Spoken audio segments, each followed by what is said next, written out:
What's good, everyone? Seth Moon here, aka Cali Green 2 Fresh, Carnival Spirits, motherfucking FagoLovers.net.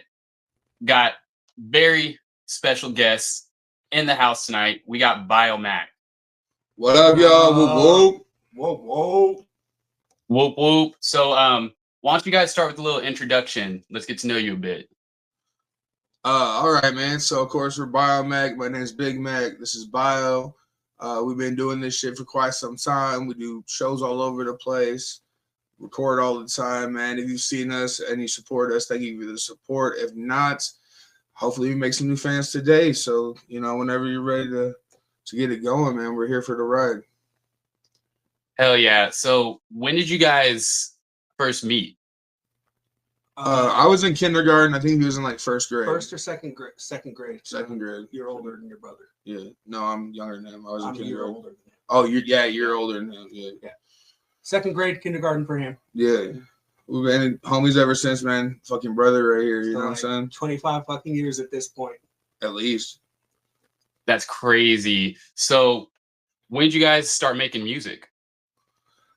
Shit. So I was a published poet through the school system when I was 11. I started rapping the year after that. So I was 12. That would have been, do some math, 2006. And we started actually recording together though, and like doing the whole BIO-Macc thing about 5 years after that. Yeah. It's been about 10, 12 years now. Yeah. About 10, 12 years. We've been doing this together like this, For me, it was back in the day. I want to say, I think it was Curtain Call. Came out, was all over, fell in love with the sound of the bass and everything, and the instrumentals and all that, and started spitting with it. Then started, maybe this would sound better, and started writing my own stuff or thinking my own stuff when it came on, and then just walking the streets with other homies that did the same thing growing up. Like 2-3 years before this guy started doing it. Then being friends all these years, I was in and out of hanging out with him, good circle, bad circle, this circle, that circle, and linked back up with him about the time my mom died, a little before that. And that's when he was like, I'm rapping. I'm like, well, I'm rapping. We're like, well, fuck, let's do this, dog. And it's crazy how, like, he said we got separated as homies and shit because he was going through a lot of shit. I was going through my own shit. And before that, though, when we were in middle school, I was in 6th grade. We were riding the bus together, and he showed me some ICP music that I hadn't heard yet. And we're all, hey, man, we think we could do this one day. And then, a couple years later, a couple years go by, we're still both doing it, still both into the shit, come back together, and we've been going strong ever since. You know what I mean? So what and when was your introduction to the whole Juggalo horrorcore culture? All right, so for me, man, the homies, Trevor, Michael, and Scott, they had some CDs. My parents always listened to country music, you know what I mean? So until the point that I'm getting to, that's all I'd really been around, you know what I mean? But the homies, they gave me some CDs. They gave me what was it? From Carnival to Carnage all the way to Juggalo Brothers, and then they gave me some Eminem CDs at the same time. And this is during the beef. So I got introduced to Eminem and ICP on the same day. You know what I mean? So it's kind of a different type of experience. I was like, damn. But I picked a side quickly. I'll put it that way. I was introduced by my stepbrother, probably about 11 years old. So I want to say about 2001, 2002. I was a real fucked off kid, had a lot of anger problems. Mom shipped me off to live with my dad for the year. And he was one of those people like this guy that was on LimeWire or wherever he could on the computer downloading whatever music he could. And he's like, hey, man, check out this shit I found one day. Just bullshitting. I think he showed me Joker's Wild first and then Chicken Hunting. And because I'd already been doing the whole, a couple years prior with Eminem and West Coast Connect and whoever hip hop was coming on the radio at that time. I think Nelly, Usher, all those motherfuckers. I started doing it with them too and fell in love more with their sound, their harder hitting bass, their more horrific sounding as opposed to the mainstream sound. Yeah. Yeah, I mean, for me, man, like I said, I forget exactly what year it was. I was still pretty young, though. I think I was about, when all that went down, I was probably, it was before the poetry shit, before I started rap. So I was probably like 9. You know what I mean? Something like that. 8 or 9. And yeah, I just instantly fell in love with it, bro. Instantly, like right off the bat. And they kind of explained to me the way that the Joker's cards worked, and they're all in order and shit. You know what I mean? Like release date order. So I kind of listened to, like I said, in between Carnival and Carnage and Joker Brothers, all in one day, just whole albums all the way through, which is like a dead thing, by the way. No one listens to full albums anymore, I guess. But they need to bring that back. People need to start doing that, man. You get the full experience that way. For real. I'm gonna wholesomely agree. Like I'm still an albums guy. Like Yeah. someone drops a single, that's cool. And there's some artists I listen to that only drop singles, but it's like, man, there's nothing like that album, like sitting down, like have like 45 minutes to an hour or so and just take it all in. Go on that roller coaster for a little bit. You know, that roller coaster of emotions and vibes that the artist wanted you to experience it as. Yeah, exactly. Like you don't get that from just, standalone singles. Exactly. 100%, man. 100%. So, all right. Well, what would you say are your favorite Joker's cards? Are we talking all together? Are we talking first 6, second 6? Like, what are we talking? We can do we can do both. Like, what's your favorite from each? All right. So my favorite from the first would be Joker Brothers and Carnival of Carnage. They both tie. Mainly Joker Brothers because I like, that's what I listen to more now. I like the whole premise of it. And that's still an album that if I'm trying to get to sleep or I'm just waking up in the morning, either one, I could just play the whole shit and either get ready for the day or take a nap. You know what I mean? So that, yeah, Joker Brothers and Carnival of Carnage from the first 6. And then I would have to say from the second, Bang Pow Boom and Yum Yum Bedlam. Okay. I'm going to be a little more simple. From the first 6, it's Great Malenko, just because I love the whole concept, see the greed that's around us everywhere still in today's world, and hate that shit because, majority of people are out for their own. And then from the second, I'd have to say Bang Pow Boom. Like Bang Pow Boom was a different time. Like that was just it had a vibe of its own from all of them. Yeah, like I first came into ICP around Great Malenko era, so I watched like it come to Bang Pow Boom, and it just seemed like that moment was an explosion just for the whole fucking culture. Exactly. There was so much publicity. Like Juggalos were a lot more in the public eye by that time. You know what I mean? They had to do something that really stood out to bring that vibe that they brought on that. And I thought it was really cool how they did the different editions. Of course, you got the Bang Pow Boom Nuclear Edition, which that's the one you want. You know what I'm saying? That's the one with all the extra goodies and shit. But yeah, that was a totally different time. You can't definitely do a special era. that anymore.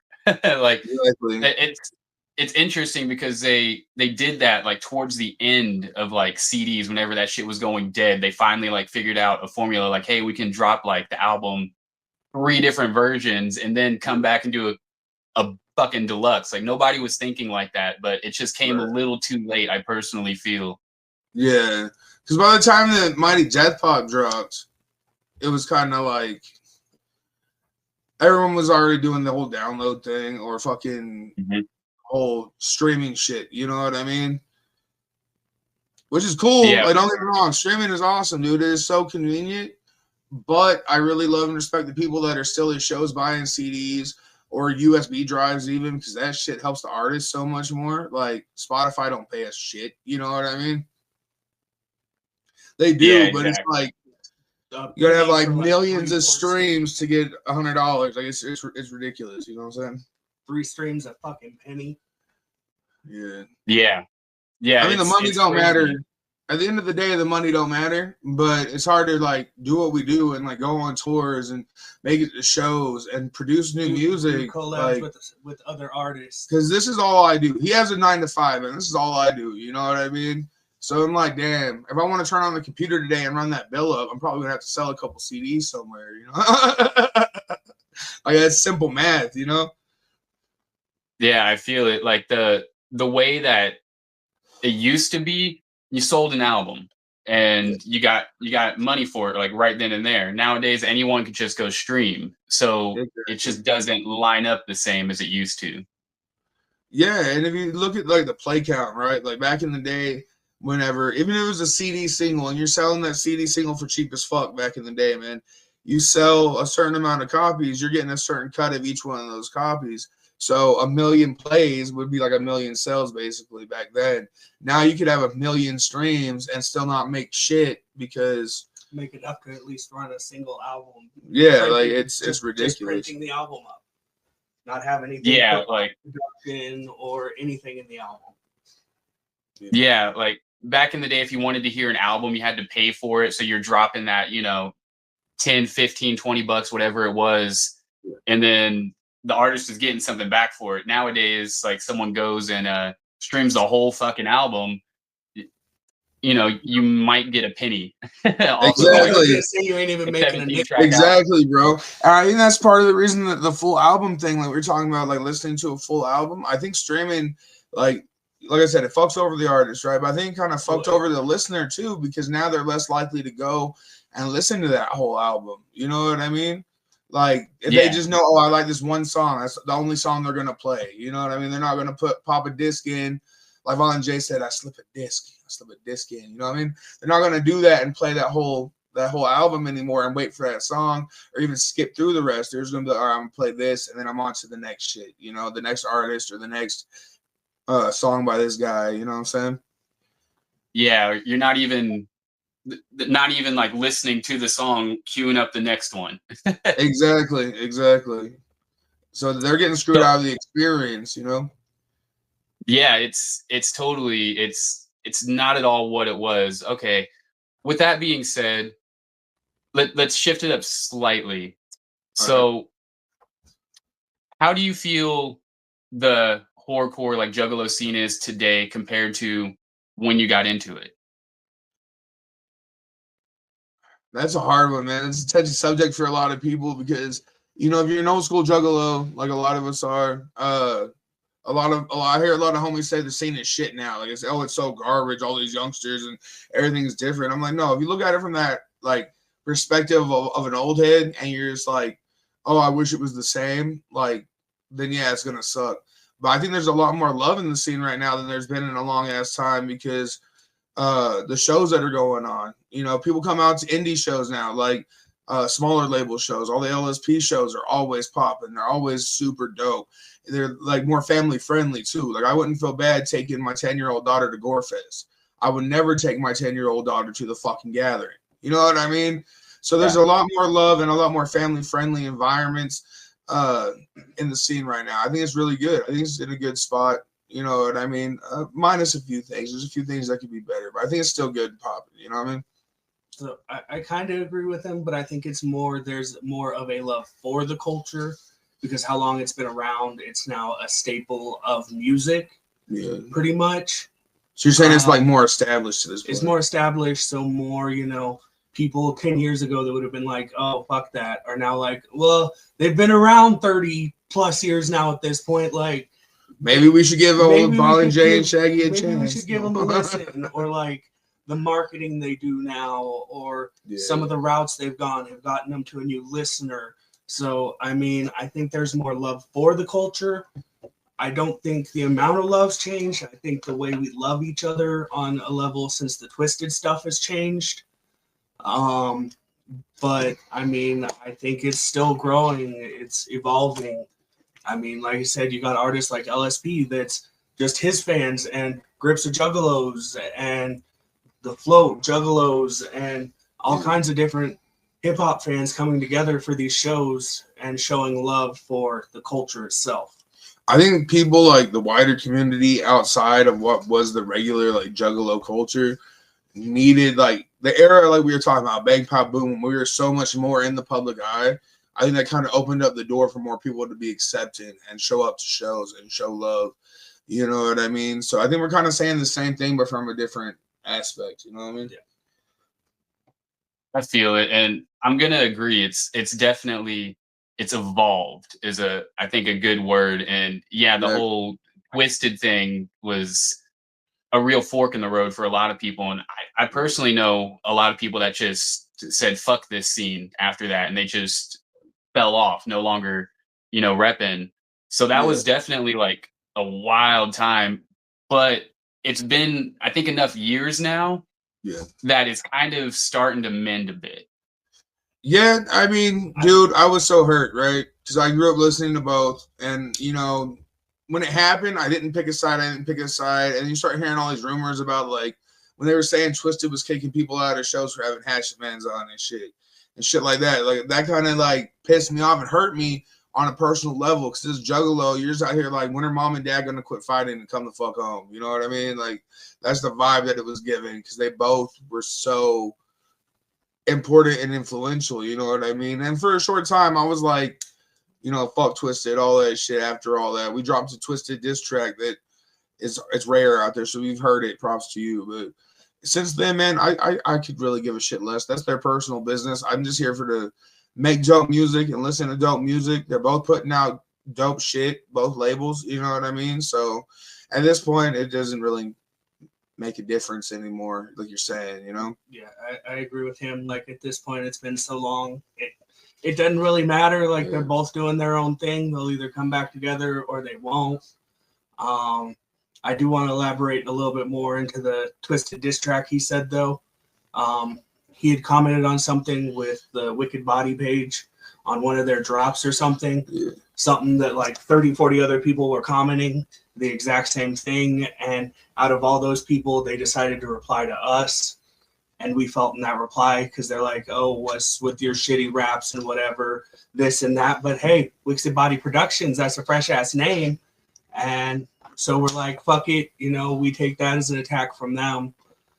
And so because the comment back was like hella hateful, except for the last part. They're like, they're pretty much like, fuck you and everything you're about, but I like your label name. And we were like, okay, well, if y'all want to hate, then it could be hate. But even that's died down, bro. We're not about all the hate shit. At the time when we released it, I ended up getting into a Facebook fight with G-Moski and telling him, bro, let me know, tell me where to send these tickets to, and I will pay for you and Twisted to come out here, and we'll handle this on the streets of Roswell, New Mexico. But and I just mentioned that because it was hilarious that he's just going hard as shit online. And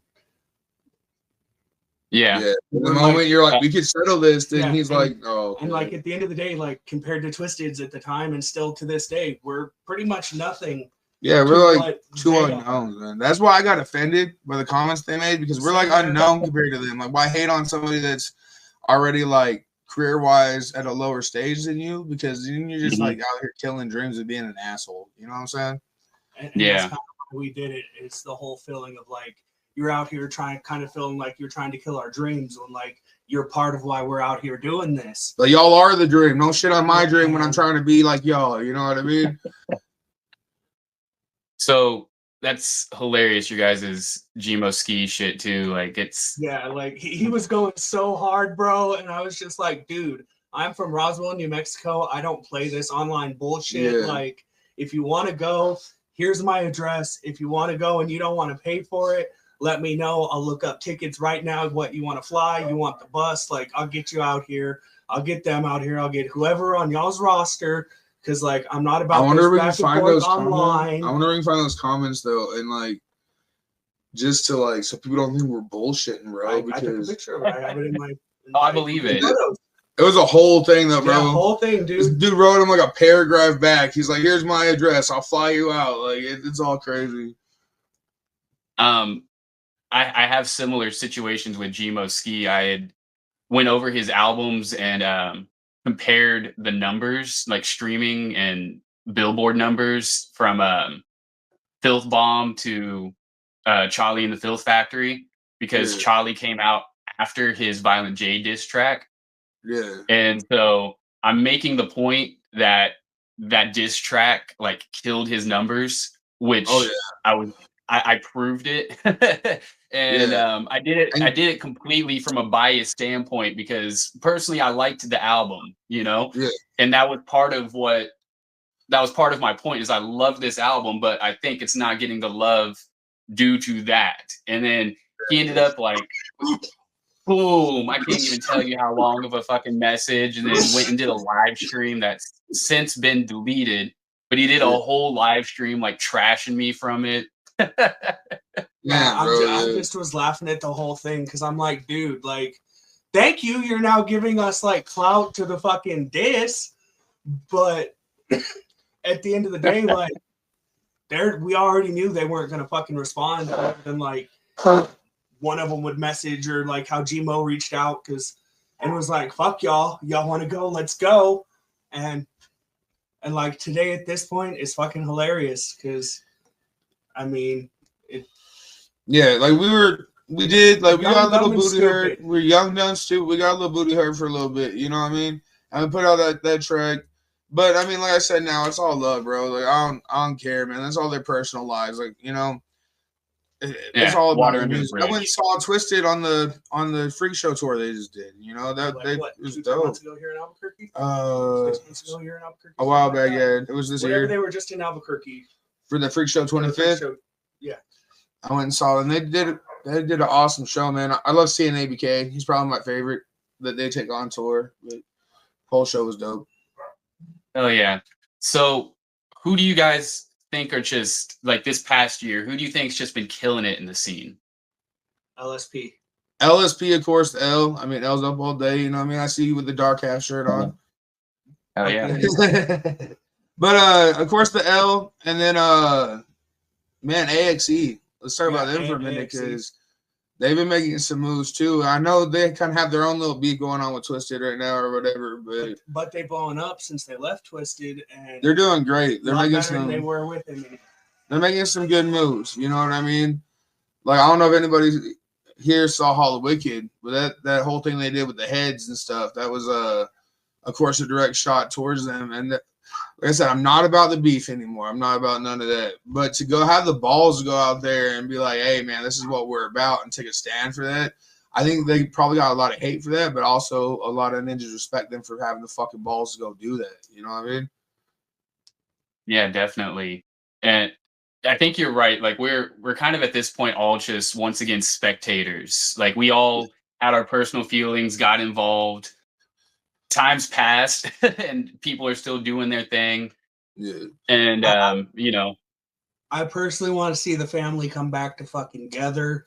Like it ain't been the same since fucking Twisted left Psychopathic. Both still tearing shit up, but I want to see the entire family come the fuck back together. Like it is fucking time. We as a community and a fucking culture need them to come all back together and get the fuck over whatever bullshit they fucking dealing with. Yes. Mom, Dad, ICP, Twisted, they need to come back together and put us all back in the same fucked up trailer house we were in before because we like that place. You know what I'm saying? I miss the empty refrigerator. For real. You know, I agree. And one of the things I think is interesting is, you know, kind of how Psychopathic's doing it now, where like Psychopathic Records is ICP. Yeah. With affiliates. Yeah. And they originally wanted to give Twisted that option whenever they left the label. That was the first time they offered someone that, like, hey, just even though you guys are doing your own thing, why don't you just still throw that Hatchet Man on there? Kind of like Ouija with C17. He's still exactly. Yeah. Exactly. They offered that to Twisted and they turned it down. But it kind of seems like now might be the right time to maybe not throw that Hatchet Man on there. But get Mom and Dad back together. So, can I be honest with you about something real quick? I mean, hopefully. I've had a very gut feeling since the very beginning when Twisted left, because the whole FBI shit going on at the same time and Psychopathic saying. And hold on. Disclaimer: Bio is a conspiracy theorist. Everyone needs to know that. All right, now proceed. Just a little. Proceed, sir. But I've had a gut feeling since the beginning, and Ram even agrees. Yeah. That it's because Psychopathic has said numerous times they have shit planned 20 years in the future. Fucking Jay has notebooks, Steady has notebooks full of shit planned for years and years down the road. I think it was part of a scheme to have a place for the Juggalo world to go if Psychopathic had to die because they were fighting the FBI.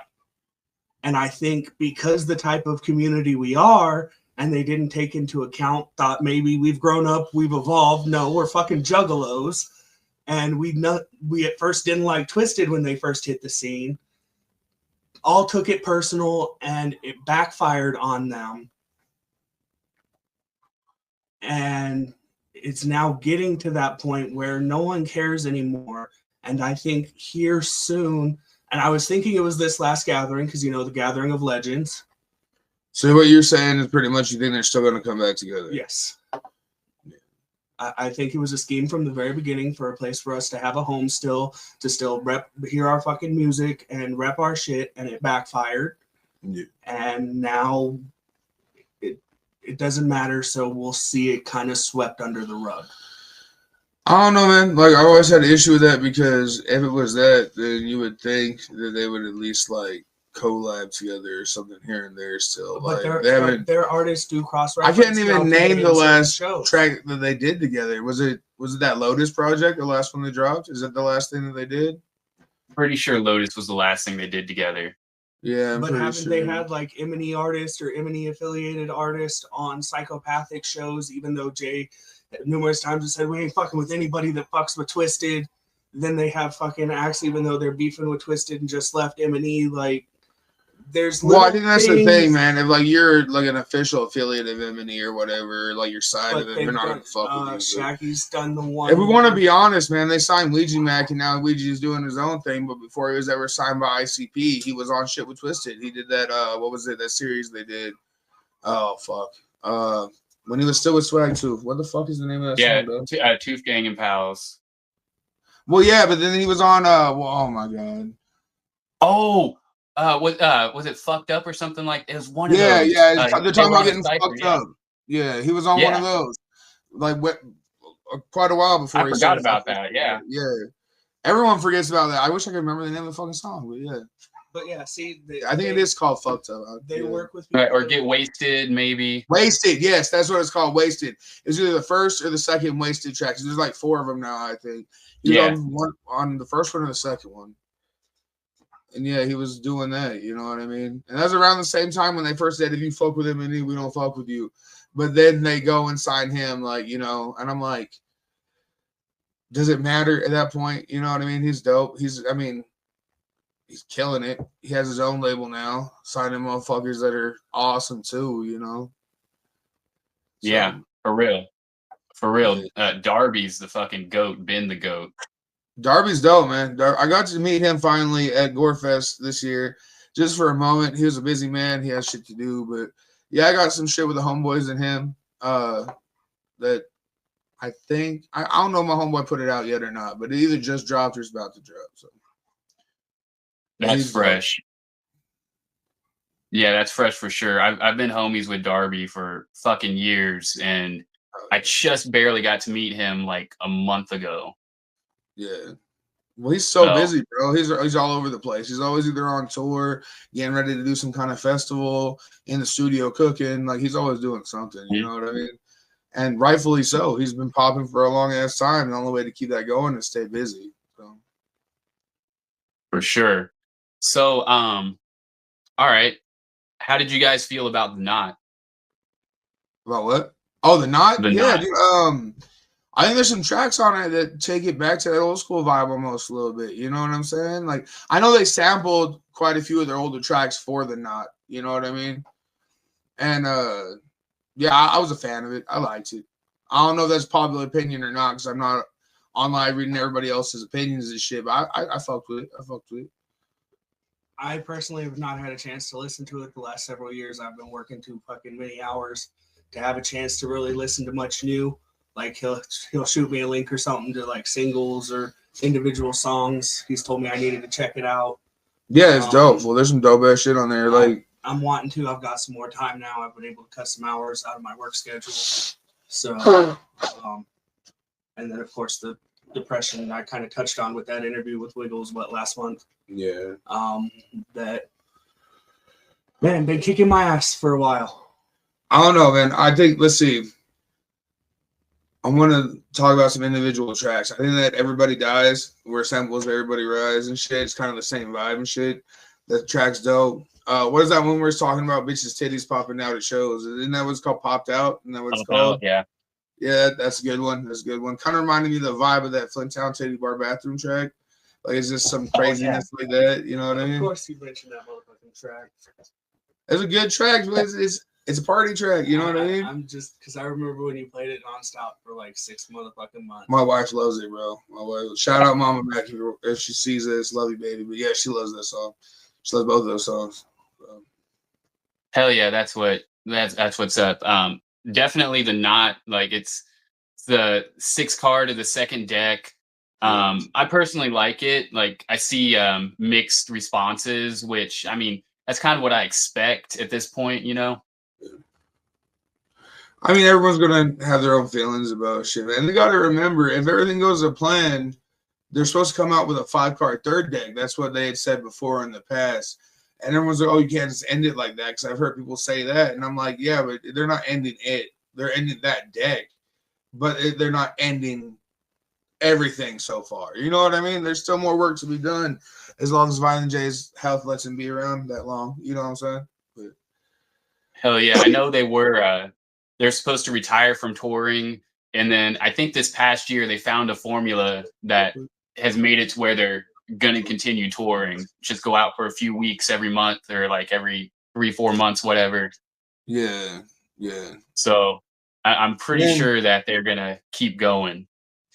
Oh yeah.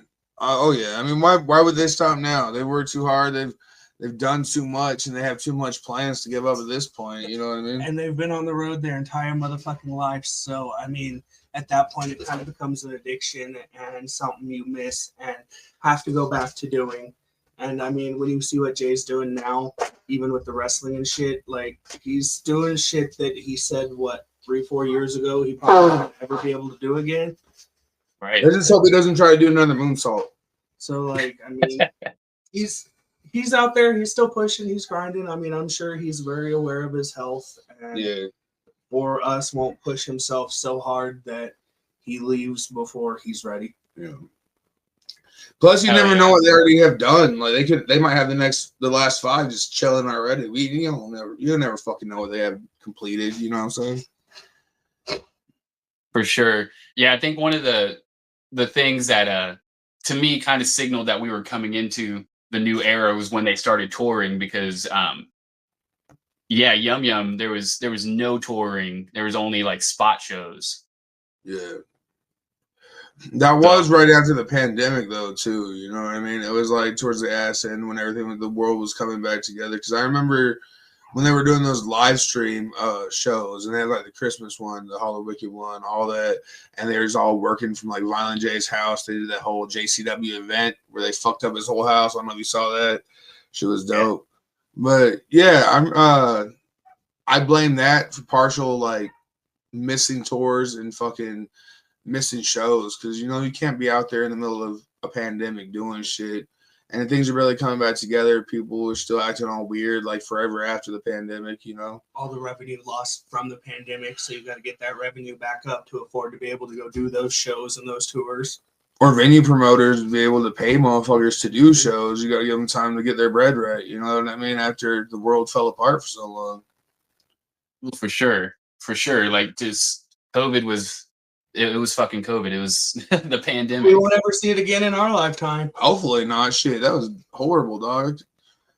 I'm usually like a homebody, but even I got tired of just sitting in my fucking crib. I'm like, I want to go do something. I just go for a cruise and like everything's closed. I'm like, son of a bitch, I can't even just go walk around Walmart one time. Thankfully, though, we live somewhere where mostly everybody was like, fuck it. I mean, towards the end. Yeah, about halfway through, everyone in our little town was just like, we don't give a shit anymore. You know what I mean? We're going back to life, you know?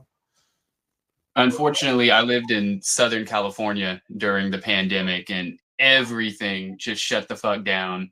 And like, I couldn't even take my kids to the park without like getting cops rolling up on me. Exactly, bro. It was like that for a very short time here. Yeah, like maybe 6 to 8 months here, a year tops, and then nobody gave a crap anymore. Pretty much. pretty much. Everyone's like, fuck it. It's been too goddamn long. We got life to live. You know what was the most awkward part about the whole pandemic to me, though, was I'm a wrestling fan. I love wrestling, right? The screens. I don't know if you watch wrestling, but that little Thunderdome shit they did, or just the empty crowd shows, it's like there's how they're doing this for no reason, just to record videos, you know? It's like, it was so dead, bro. Like, even the dope matches that were really good matches felt different because you don't have everybody there and the like electricity of a live crowd, you know what I'm saying? Hell yeah. So people streaming on the screens, it was still fucking weird. Yeah. Look up and see a fucking wall of screens like they're fucking people sitting there. Right. But it's just I remember that shit. Right. I remember I don't watch wrestling like, you know, all the time. I'm pretty much like an Attitude Era. Like after we had the invasion angle, I kind of fell off. Yeah. But I do watch some JCW every now and again. Like, how you feeling about the current state of JCW? Oh, dude, I watched that last Lunacy episode. I'm barely getting caught back up on it. I don't have a lot of time because I'm always in the studio to like watch things. I'm either like studying music or working on music, but I got caught back up on it a little bit. Vince Russo, huh? Like, I did not see that coming. You know what I mean? Because Vince Russo always said he wasn't coming back to wrestling, and then he pops up in JCW, and on this last episode, spoiler alert if you haven't seen it yet, takes over JCW. You know what I mean? As the main investor, the main shareholder and shit. So I'm excited to see what they do with that. You know what I mean? Like, I've seen a lot of those type of angles in wrestling, but I hope they do it right because it could lead into something pretty cool. I have no real opinion. I haven't watched JCW in years, but I'm glad to see it still going and seeing that it seems to be getting that push it always deserved now. And I hope it can grow into one of the valid contenders like AEW or what is it, TNA? Yeah. I don't know. Yeah. You know, like making that money for what they do. I think it's super fresh too because before this, the other weekly like episodic show that had Slam TV was like 30 episodes, maybe 25, something like that. I don't even remember. It was very short. And now they're on episode 60 or something of this one. And I'm like, damn, this is cool to see that going this long. Because before that didn't happen. And it wouldn't have happened. It wasn't sustainable. But the fact that they're keeping it going and they're doing good. There's some dope matches on there too. Some dope wrestlers involved as well. So I think it's doing real good. Yeah, JCW is getting a lot of love right now. I know I just saw an interview. It was Violent J with JBL. Yeah. And JBL's wearing an ICP shirt. He's giving just mad props to Jay and to JCW, saying that like he thinks it's like a phenomenal fucking show, and he really likes the camera angles. Apparently, like he thinks that it's filmed like unlike any other wrestling show right now.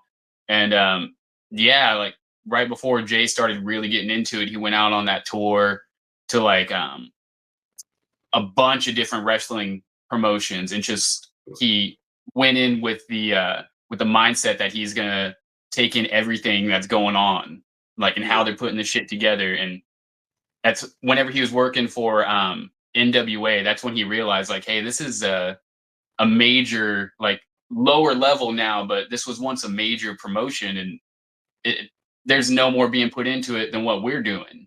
So that's what kind of catapulted him into like, dude, I'm going for it. And I think it's the right time. Like he had his heart condition, he got over that, and he immediately, as soon as he was better, like heart condition wise, health wise, he went into wrestling. I thought that was very interesting. Yeah, I think it's really cool, man. And once again, like I was saying, as we're Juggalos, we're in the public eye around that Bang Pow Boom era. Wrestling is like getting back in the public eye more and more. Like it's a major boom for wrestling, period, right now. You know what I mean? Which is like people don't see it because they're not fans, like steady fans. But just like with certain types of music or certain TV shows, there's times where people just don't give a fuck anymore. And there for a while, wrestling was kind of in one of those funks, and now shit's kind of coming back around. Like you have more content right now being made for wrestling than has been made publicly in the past decade. It's really blowing back up. So it is the perfect time for a Juggalo wrestling type of thing to be there and be, you know, taking the forefront for our culture in that space. You know what I mean? Oh, for sure. It's like when it comes to music nowadays, it doesn't matter what scene it is. There's a Juggalo somewhere sprinkled in there. You know, Right. Jelly Roll, he came from us. You know, Drake, he grew up listening to fucking ICP. Yeah. Just the list goes on and on of people that have been influenced musically by Juggalo culture. And whenever you go into wrestling, that's another like barricade we're getting over where, you know, whenever you go to a show, like how many times or like you've watched fucking Raw or whatever, you see a Hatchet Man, right? Like it's always been there, Exactly. but I feel like we're really putting our stamp on it now. Yeah, and it's cool to see how many like actual pro wrestlers on that topic that are juggalos, because like people don't realize this, but some of the like dopest indie wrestling names ever are juggalos or got their start from JCW or fucked around being down with the Clown before they were wrestlers. You know what I mean? Like Matt Cross from JCW. He's been on Lucha Underground. He's been in AEW. He's worked everywhere. He's very accomplished, but he got his start doing shit for fucking the Clowns, man. He was on Backyard Wrestling and Dog 20. That's Matt Cross. You know what I mean?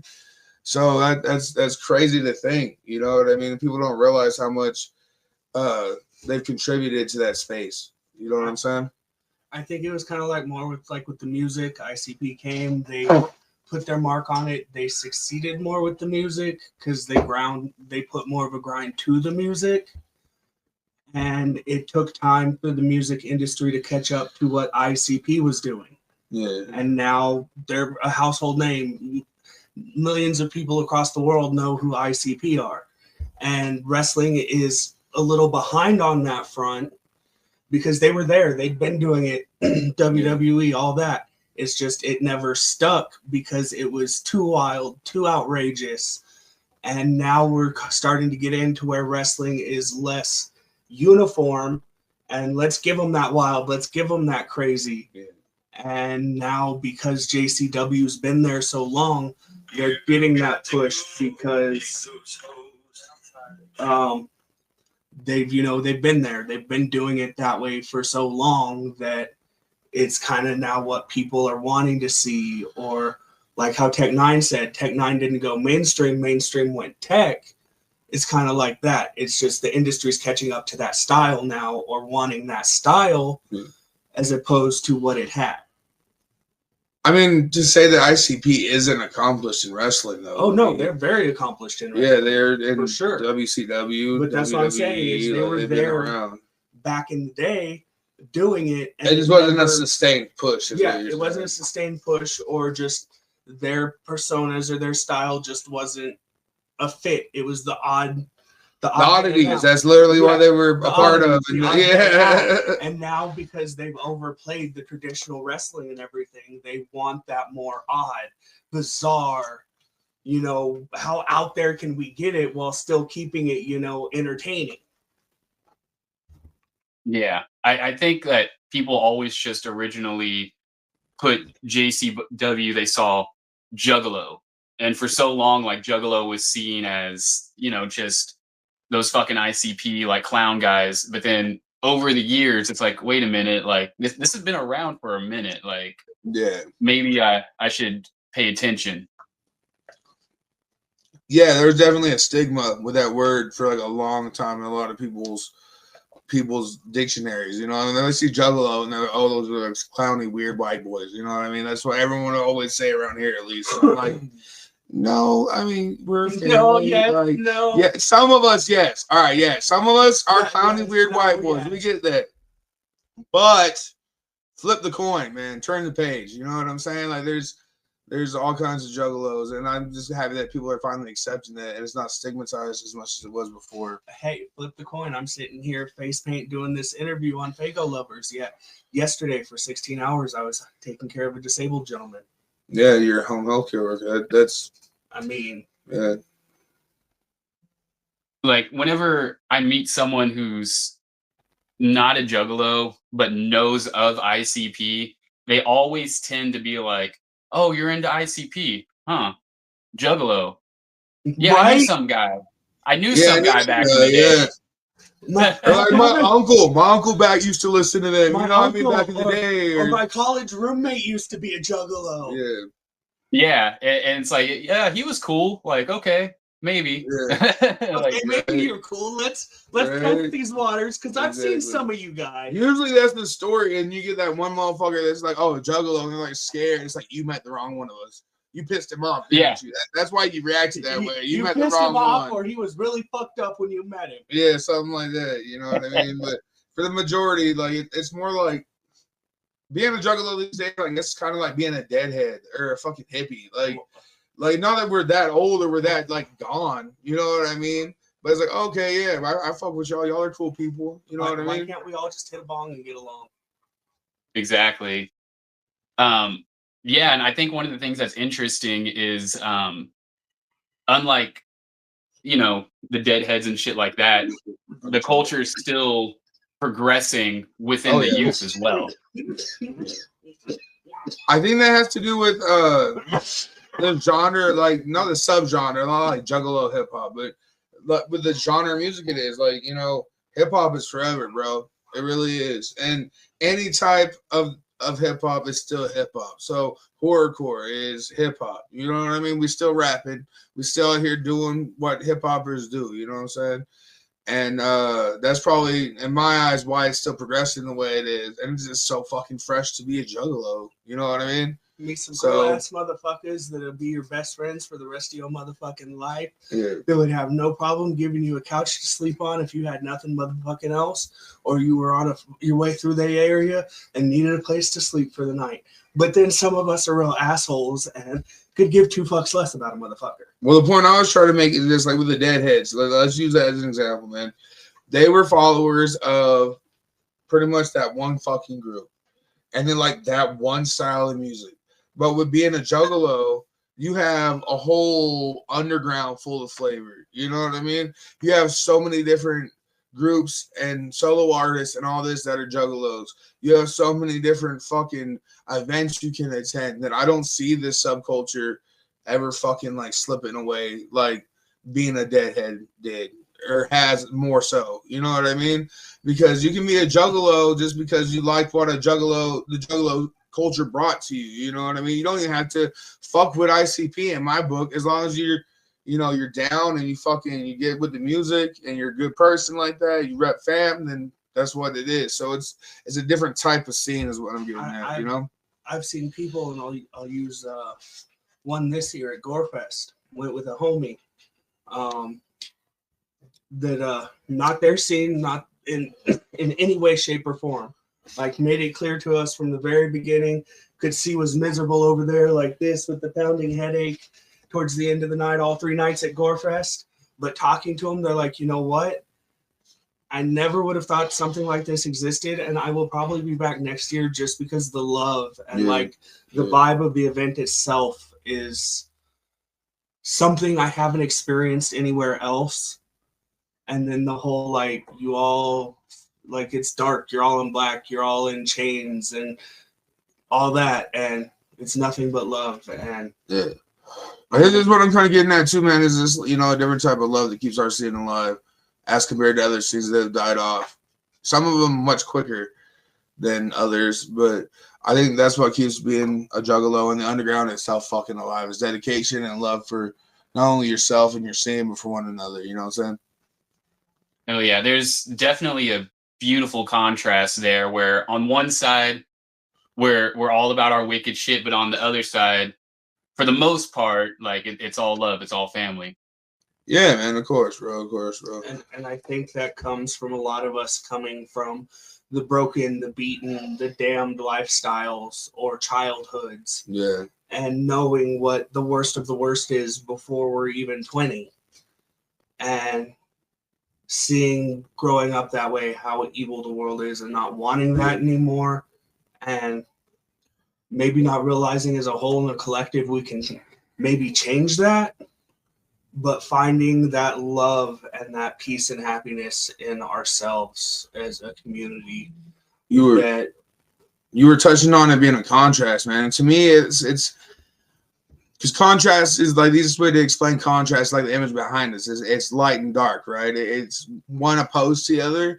I tend to look at it the other way, where it's, you know, the light within the darkness. Like, why do we have love? Why are we so down for each other? Well, because we've been through that darkness. It's like Violent J has said many times, we rap about killing motherfuckers and fucking all this crazy shit because either we've been through it or it goes on in our heads, and instead of actually going and doing it, like people that really don't give a fuck and people that are really pieces of shit, we put it in our music and we vent. And it's like a therapy process. It's cathartic. You know what I'm saying? Why go do it when you can put it on a fat beat and make a quick buck? Like, fuck. What is that? $85 an hour? Yeah, $85 an hour. Hell yeah. Well, so with all that said, what can we look forward to, you guys? Like, what are you guys working on? What's 2026 looking like? So we're hoping to have, we should have out our next full length LP. We're probably about halfway through that right now, recording and all that shit. I have my whole next year, my whole 2026 project catalog finished this year. So next year I can just do more shit like this and get more in the public eye to bring some more, you know, publicity and fucking view to our shit. Because if you're just making music and no one hears it, what the fuck's the point? You know what I mean? I mean, like it's therapy, but I want to be therapy for someone else too. So that being said, BIO-Macc LP, whole bunch of shit from Big Mac, and we got this weird ass band that emailed us, bro. I don't know if you've seen our other interviews. Nowhere, dude. I opened up my email one day and it said body bag, and then the fucking there's body bag. I think it was hotmail.com or whatever, and the body of the email just said body bag, play our shit. And then the fucking title of the email was just body bag. So this motherfucker's body bag. We don't know what the fuck they are, but they keep sending us shit, and they want us to put out a 5-track EP for them and just see how it does, man. You know, if they see this, I hope they know that we're gonna do that for them. And their shit, you know, it's dope. It's dope. It's wild, it's crazy. Guys, but I hope you see it and motherfucking that shit's wild, but it's gonna go hard. Yeah, they finally told us they want their EP to be called Shit on a Stick, man. So that's what it's going to be called, Shit on a Stick by Body Bag. And I guess there's 2 guys in that group too. Their names are Body Bag and a Body Bag. So yeah, fourth, I guess. Yeah, that's why they call their name Body Bag. So there you go. Yeah, they sent it to us, bro. That's coming out from Wicked Body Productions, 2026 as well. I think they got one more track to send us because they said they wanted 5, and that'll be out. I don't know if y'all know about my other side projects I got going on, but I'm a part of a couple other groups too. One of them was with my sister Tara Eyes. She signed to our label. It's called Sad Kids. If you've heard any of that, thank you for the support. But we're gonna have another EP dropping. Hopefully, we'll be making some progress on our joint project with LSP. We're trying to get at least one track from all their artists to do a collaborative album. We got a lot planned, man. Just stay tuned because it's gonna be a crazy 2026. You know what I mean? It's gonna be crazy. There's gonna be a lot of new drops. Yeah, that's fucking what's up. Yeah, definitely some badass songs. Well, with that, I got one last question for you. What's that? Do you guys have a favorite Faygo? Black cherry, dog. Black cherry and cotton candy. Dr. Pepper and firework. Dr. Pepper? Dr. Faygo. Dr. Faygo, gotcha. Yeah. No, black cherry has always been my favorite. We don't have Dr. Faygo here, only Dr. Pepper, so I'm forced to have to drink Dr. Pepper and not Dr. Faygo. Yeah. But I can, however, get firework. Yeah, dude, it's so crazy. Like our little last town, there's places to get Faygo, but no matter where you go, they got like the same 3 flavors. They got cotton candy, they got cream soda, they got firework, nothing else. That's pretty much it. Orange, they got orange. They got moon mist, they got orange, they got cotton candy. That's sometimes. They got firework and red pop.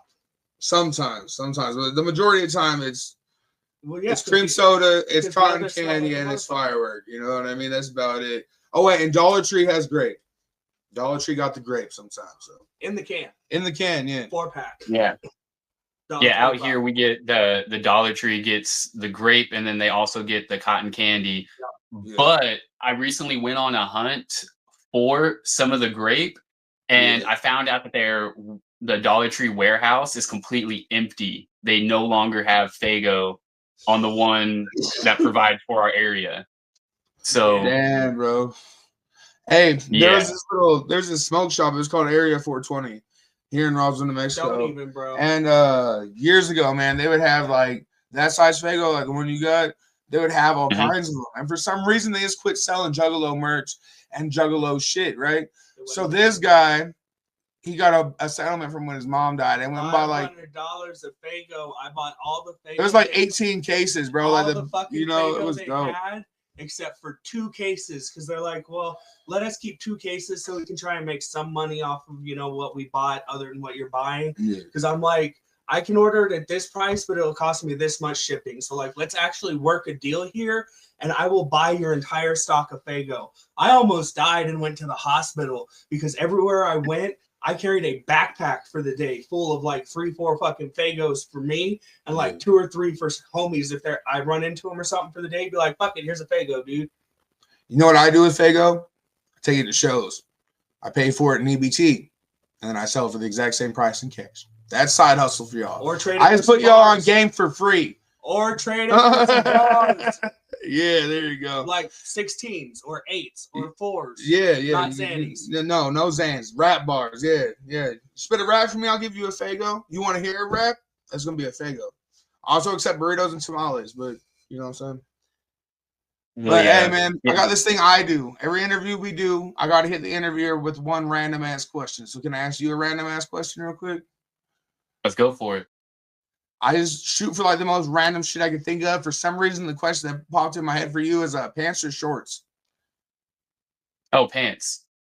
Pants? I'm a pants all day. I'm a fat kid. I'm a shorts guy. Shorts. You know what I mean? Yeah. Oh, yeah. With that said, though, I wore shorts all the way up until just like I recently moved to Vegas and it's hot as fuck here. So I could not wear pants like starting I don't wear pants. Starting in like March, April, going all the way on until like a couple weeks ago. Like I could only wear shorts. And hey man, the only type of pants I wear, like actual pants, is my Dickie cargo pants, man. They're fly. Or I got some badass sweatpants from Shaka. They're also cargos, man. Other than that, you catch me in some plaid fucking shorts all the time. Fucking trips. Yeah, you got the trips on the day, so yeah. Random question, dog. I do it every interview. I had to ask you something. You know what I mean? So I also have one for you, just out of curiosity, and I'm going to start asking anybody that interviews this. What is your favorite mythical creature? Oh, you got that from Wiggles, huh? Well, I asked shit. Okay. Dodo bird. But I mean, that's not really mythical. Well, I mean, it could be extinct to just your favorite. My favorite creature that is purely speculation. Yeah. Yeah, definitely dodo bird. Oh yeah. Dope. That's Mine awesome. Would be Velociraptor. Hey, those are real though. Those are factual. Like they have skeletons of those motherfuckers. They have skeletons of dodo birds. Yeah, they have at least one skeleton, I think. Mine would have to be a Cerberus. So anyway. Hell yeah. That's dope. Yeah. That's a dope one. Right. Well, thank you guys for taking the time to do this interview. I'm fucking Cali Green 2 Fresh, Seth Moon. It's been BIO-Macc. Thank you for having us on here. Much love. Definitely an honor growing up as a Fago Lovers kid myself. We've been waiting 20 years to do this shit. Let's do it again sometime. Hey, we'll do it again sometime. We'll do it sometime next year. Can I give a couple shout outs real quick? Is that cool? Go for it. Shout out Mama Mac first and foremost. Shout out my sister Tara Eyes. Shout out our Fago Lovers OG Ram in the building. Love you, dog. Shout out everybody we work with. Shout out Scub and the whole LSP roster. Matt and Pelly, we love you guys. Shout out my mama because she raised me. And shout out my fat ass self. You know what I'm saying? So there we go. And keep your eyes peeled. 2026, we coming with all the heat, man. It's the year with your body for sure. You know what I mean? You either going to hate us or you're going to love us, but you're going to see us fucking everywhere. Yeah, either way, you're going to hear that name, man. Remember that. BIO-Macc. Bio has Big Mac. You know what I'm saying? Shit. Hell yeah. And for all you out there listening, definitely stay tuned to Fago Lovers because we will be keeping you up to date with everything going on with BIO-Macc. So, yeah, for sure. Fago Lovers the shit. Hell yeah. Till next we meet, Cali Green 2 Fresh, BIO-Macc, we out. Much love, man. Whoop, whoop. Whoop, whoop.